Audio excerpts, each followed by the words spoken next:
마태복음은 예수님의 5가지 가르침이 있다고 말씀을 드렸습니다. 24장과 25장은 예수님의 5번째 가르침을 다루고 있는 말씀입니다. 오늘 그 내용의 서론에 해당한다고 하겠습니다. 1절이죠. 예수께서 성전에서 나와서 가실 때에 제자들이 성전 건물들을 가리켜 보이려고 나아오니, 예수님께서 성전 안에서 어떤 말씀을 하셨냐면, 어제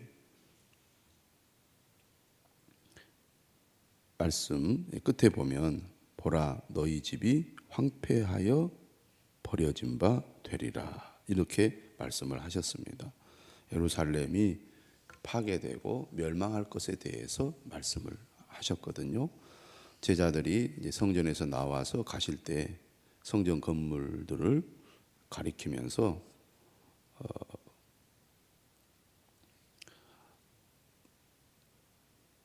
예수님께 이제 보이려고 하니까 예수님 이렇게 말씀하십니다. 너희가 이 모든 것을 보지 못하느냐? 내가 진실로 너희에게 이르노니 돌 하나도 돌 위에 남지 않고 다 무너뜨려지리라. 다시 한번 성전 파괴에 대해서 예수님께서 말씀하셨습니다. 이 말씀을 듣고 제자들이 얼마나 놀랐겠습니까? 3절에 보면 예수님이 감람산 위에 앉으셨을 때에 제자들이 조용히 와서 묻습니다. 감람산 위에서 보면 예루살렘 성과 성전이 잘 보입니다. 이렇게 질문하죠. 우리에게 이르소서 어느 때에 이런 일이 있겠사오며 또 주의 임하심과 세상 끝에는 무슨 징조가 있사오리까? 어느 때에 이런 일이 있겠사오며 라는 것은 성전이 돌 하나도 돌 위에 남지 않고 다 무너지는 것을 가리킨다고 하겠고, 또 이 성전 파괴는 곧 예루살렘의 멸망을 가리키는 것이고, 성전 파괴와 예루살렘의 멸망은 곧 이스라엘 민족의 멸망과 관계가 있기 때문에 이것은 곧 세상 끝과도 연결된다고 하겠습니다. 그래서 주님이 언제 임하시는가, 그리고 세상 끝에는 무슨 징조가 있습니까? 이렇게 질문을 했습니다. 이에 대해서 예수님이 답변하는 말씀이 24장 말씀이고, 오늘 본문이 그 첫 번째라고 하겠습니다. 예수님 이렇게 대답하시죠. 4절에 너희가 사람의 미혹을 받지 않도록 주의하라. 예수님의 답변의 첫 번째는 언제 이런 일이 일어날 것인지에 대한 답변보다는 제자들이 오히려 조심해야 할 것이 무엇인지에 대해서 먼저 말씀을 하고 있습니다. 사람의 미혹을 받지 않도록 주의하라. 왜 이런 말씀을 하십니까? 5절에 많은 사람이 내 이름으로 와서 이르되 나는 그리스도라 하여 많은 사람을 미혹하리라. 혼란한 시대, 종말의 시대가 가까울수록 미혹하는 일들이 많을 거라는 겁니다. 또 거기 보니까 많은 사람이 예수님의 이름으로 와서 그리스도라고 하면서 많은 사람을 미혹하게 될 것이다. 정말 예수님의 말씀대로 마지막 때에 사람들을 미혹하는 많은 사람들이 계속 나오고 있죠. 오늘 우리가 사는 이 시대는 그 미혹이 더 심하다고 하겠습니다. 미혹이라는 말은 분별을 할 수 없게 한다는 것이죠. 사람들이 그게 잘못되었다고 알면 누가 그 길로 가겠습니까? 오히려 잘못된 것이 옳은 것으로 보이기 때문에 사람들이 미혹을 받습니다. 제가 말씀드렸듯이 우리나라만 하더라도 얼마나 이단이 많이 있습니까? 미혹하는 사람들이 얼마나 많이 있습니까? 또 그 미혹에 빠진 사람들이 얼마나 많이 있습니까? 심각하죠. 이런 일들이 있겠다고 말씀하고 있습니다. 그렇기 때문에 미혹을 받지 않도록 주의하는 것이 종말의 때를 살아가는 그리스도인들에게 매우 중요하다고 하겠습니다. 결국 미혹을 받는 것은 주님의 말씀을 제대로 모르기 때문이죠. 제대로 모르기 때문에 분별하지 못하기 때문에 미혹을 받게 되는 것입니다. 그러므로 우리가 미혹을 받지 않기 위해서는 주님의 말씀을 귀 기울여 듣고 그 말씀을 늘 가까이 해야 되겠죠. 6절입니다. 난리와 난리 소문을 듣겠으나 너희는 삼가 두려워하지 말라. 첫 번째 예수님께서는 미혹을 받지 않도록 주의하라 이렇게 말씀하셨고, 두 번째는 두려워하지 말라는 겁니다. 난리 소문을 듣겠지만 결코 두려워할 필요 없다는 얘기죠. 우리가 진정으로 믿음을 가지고 주님을 따르는 사람이라면 결코 세상에 혼란이나 여러 가지 위기가 닥친다 할지라도 두려워할 것이 없다는 얘기입니다. 오늘 우리가 사는 세상은 한편으로는 풍요로운 세상이고 우리에게 기대와 희망을 주는 세상이기도 하죠. 오늘날 우리가 사는 이 시대가 얼마나 좋은 시대입니까? 많은 것을 누릴 수 있고 참 삶을 즐길 수 있는 좋은 시대에 우리가 살고 있습니다. 그러나 또 한편으로는 위기가 늘 도사리고 있고 위험한 일들이 늘 우리 주변에 있지요. 그렇기 때문에 기대와 희망 못지않게 또 불안과 두려움이 상존하는 것이 우리가 사는 세상이라고 하겠습니다. 그런데 인간의 삶이라는 것이 한순간이죠. 그렇게 평화로웠던 삶이 한순간에 바뀌어서 불안과 공포를 주기도 합니다. 그 평화로운 시대에는 그거를 잘 못 느끼죠. 근데 이 평화가 사라지고 갑자기 전쟁의 위기나 여러 가지 기후의 위기나 삶의 위기가 닥치면 정말 지옥 같은 상황이 벌어지고 말게 되지요. 그런 일들이 있다는 겁니다. 지금 우리는 상당히 오랜 기간 평화로운 환경 속에서 살아가고 있습니다. 언제까지 이런 환경이 보장될지 사실은 알 수가 없지요. 그런데 주님이 오실 날 그리고 종말이 가까울수록 이런 두려운 일들이 일어난다는 얘기입니다. 그럼에도 불구하고 예수 그리스도를 믿는 그리스도인들은 두려워하지 말라는 것이죠. 왜냐하면 모든 것을 통제하고 모든 것을 다스리시는 분은 하나님이시기 때문입니다. 우리는 하나님 안에 있기 때문에 하나님이 우리의 모든 것을 주관하시기 때문에 결코 어떤 상황에서도 두려워할 것이 없다는 것입니다. 저는 종말의 시대를 살아가는 그리스도인들에게 이 두 가지는 매우 중요하다고 봅니다. 미혹을 당하지 않는 것, 그리고 두려워하지 않는 것. 이것이 우리에게 참 평강을 주리라고 믿습니다. 이렇게 얘기하죠. 이런 일이 있어야 하되 아직 끝은 아니니라. 언제 끝날 것인가? 정말 다시 말하면 세상의 끝에 대해서 우리가 관심을 가지는데 사실은 그것보다는 우리에게 닥친 어떤 어려움과 또 위기가 우리에게 있다 할지라도 결코 우리는 흔들리지 않고 믿음의 길을 가야 합니다. 그게 중요하죠. 그리고 그런 일이 일어났다고 해서 끝은 아니라고 예수님은 분명하게 말씀하고 있습니다. 이것은 재난의 시작이라고 7절은 얘기하죠.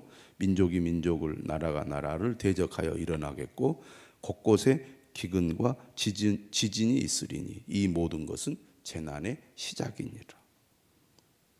정말 이런 일이 일어나면 세상이 끝나는구나. 모든 것이 다 이제 사라져버리고 다 없어지겠구나. 이런 생각을 갖게 하고 이런 두려움을 주지만 실제로는 사실은 그렇지 않다는 거죠. 이것은 재난의 시작에 불과하다는 겁니다. 다시 말하면 인간의 삶에 이런 비극, 재난, 이런 이 고통, 이런 모든 이 문제들은 반복되고 계속된다는 거죠. 그러니 얼마나 힘이 들겠습니까? 지금 21세기를 살아가는 우리 현대인들에게 여러 가지 미래에 대한 두려움을 주는 징조들이 많이 있지 않습니까? 그것이 우리에게 또 우리 가정에 또 나에게 닥칠 수가 있는 거죠. 근데 그렇다고 해서 세상이 금방 끝나지 않습니다. 전쟁이 일어나고 지진이 일어나고 기후 위기로 인하여 여러 가지 생명을 위협하는 일, 지구의 종말을 앞당기는 그런 위험한 일들이 많이 앞으로도 일어나겠지만, 그렇다고 해서 그것이 곧 세상의 마지막은 아니고 이것이 재난의 시작으로서 이러한 삶이 인간의 삶에 계속 반복될 수 있다고 예수님은 말씀하고 있습니다. 다만 그런 일들이 일어날 때 주님 오실 날이 가깝구나, 그것을 우리가 인식하고 정말 주님의 오심을 대비하는 자세를 가져야 한다는 거죠. 구절은 또 다른 얘기를 합니다. 이처럼 자연의 재난, 또 인간 이 세상의 여러 가지 위험한 일들도 일어나지만 믿는 사람들에게 뭐가 있을 거라고 말하냐면 환난이 있을 거라고 말합니다. 9절이죠. 그때 사람들이 너희를 환난에 넘겨주겠으며 너희를 죽이리니 너희가 내 이름 때문에 모든 민족에게 미움을 받으리라. 환난과 박해가 일어나게 될 거라는 거죠.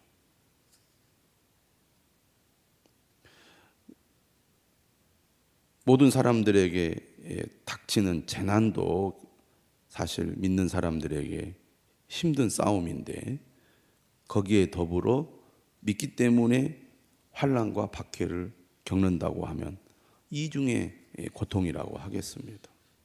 얼마나 힘이 들겠습니까? 10절에 이렇게 얘기하면 그때 많은 사람이 실족하게 되어 서로 잡아주고 서로 미워하겠으며,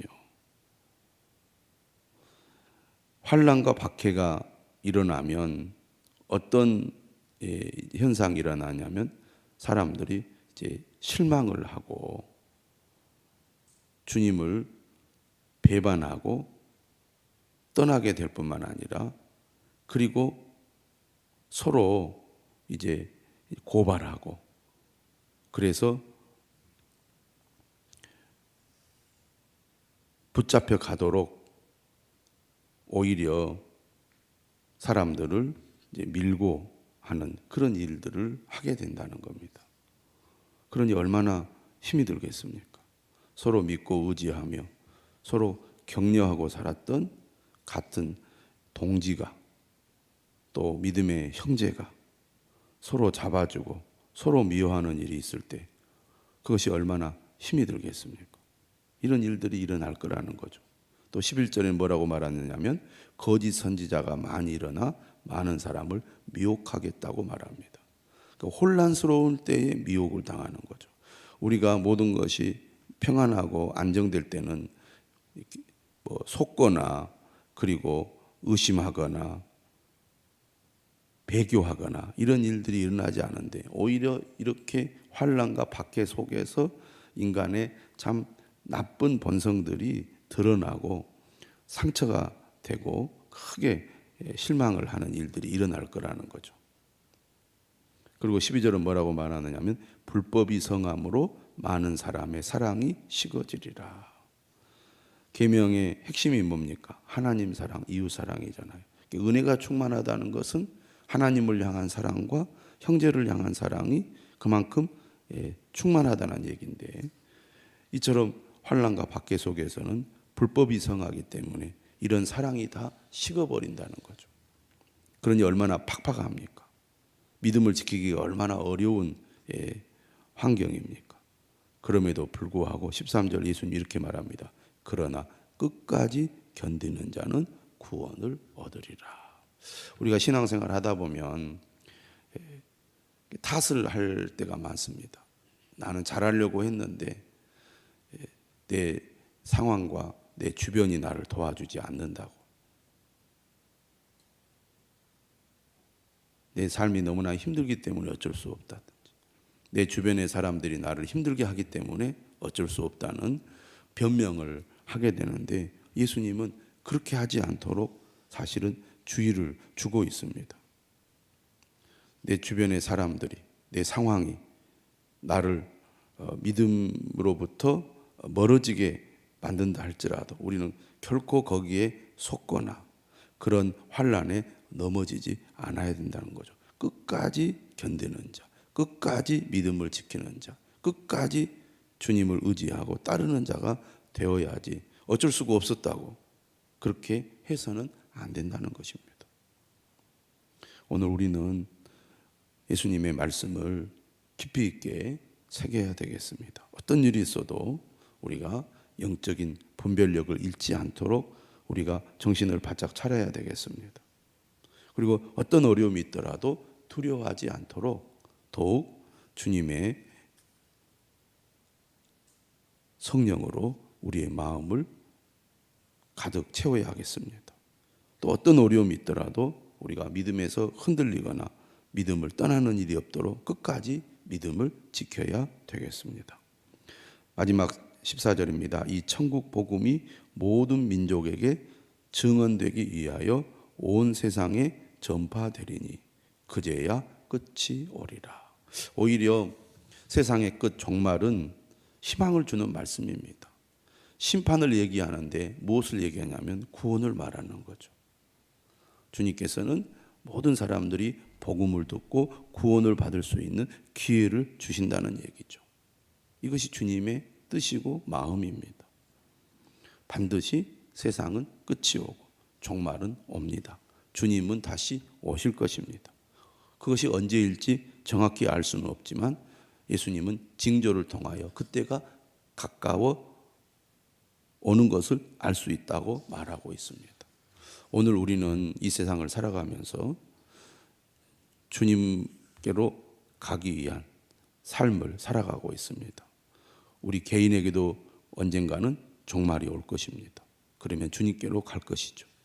우리도 주님을 만날 그날을 사모하면서 오늘을 살아가야 되겠습니다. 마치 이 땅에서 영원히 살 것처럼 주님을 멀리하고 주님과 관계없이 이 세상만을 바라보고 살아가고 있다면 우리의 삶을 되돌아보고 우리도 언젠가 주님께로 가야 하고 주님은 다시 오실 것이고 세상에 끝이 있음을 알고 천국을 사모하고 대비하는 사람이 되어야 할 줄로 믿습니다. 기도하겠습니다.